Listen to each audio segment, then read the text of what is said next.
Welcome back. President Abdel Fattah al-Sisi reiterated to his Rwandan counterpart Paul Kagame Egypt's rejection of any unilateral decision that could harm peoples of any Nile Basin country who depend on the Nile River as the only source for life and development. The president's remarks came during a press conference with Kagame after the two leaders held talks at Al-Ittihadiyya Palace in Cairo on Saturday. Details. President Abdel Fattah al-Sisi received on Saturday the Rwandan President Paul Kagame, who is currently visiting Egypt, at Al-Ittihadiyya Presidential Palace. A reception ceremony was held for the Rwandan president. The national anthem of both countries was played and the two leaders reviewed the honor guards. President al-Sisi held summit talks with his Rwandan counterpart, tackling bilateral relations.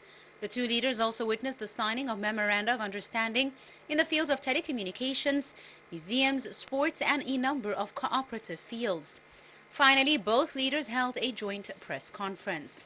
President al-Sisi stressed the Rwandan president's visit reflects the strong bilateral ties, asserting that the two sides agreed to coordinate stances on regional issues of mutual concern. The head of state also confirmed that the talks tackled Renaissance Dam negotiations as Egypt rejects any unilateral measure that harms the Egyptian people, stressing on the necessity to reach a legal and binding agreement. In addition, the president said constructive talks were held with the aim of boosting bilateral ties and economic cooperation, affirming on the consensus of visions between the two countries, as well as the promoting of trade relations and supporting economic partnership. He also stressed Egypt's keenness to achieve aspirations of African countries during the upcoming COP27 climate conference. The president praised Rwanda's distinguished experience in development. For his part, the Rwandan president expressed his appreciation for President al-Sisi's warm reception, indicating that the coronavirus crisis emphasized the importance of strengthening cooperation with the countries of the African continent more than ever. Kagame also stressed his country's full support for Egypt to obtain its legitimate right, stressing that cooperation between Nile Basin countries must achieve their interests.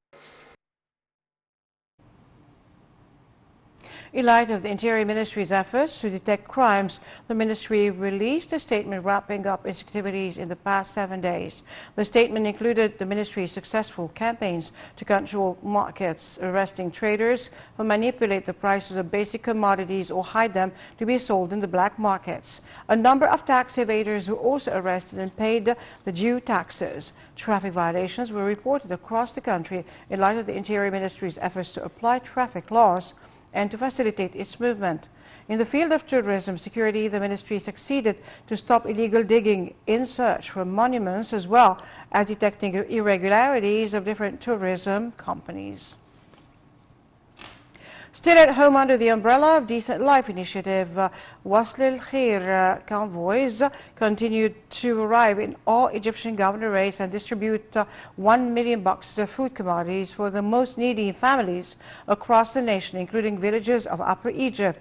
President Abdel Fattah al-Sisi launched the Decent Life initiative that includes 3 stages targeting 57 million people in villages across Egypt. Volunteering youth are participating in the activities of the convoys with the aim of finishing its job before the start of the holy month of Ramadan.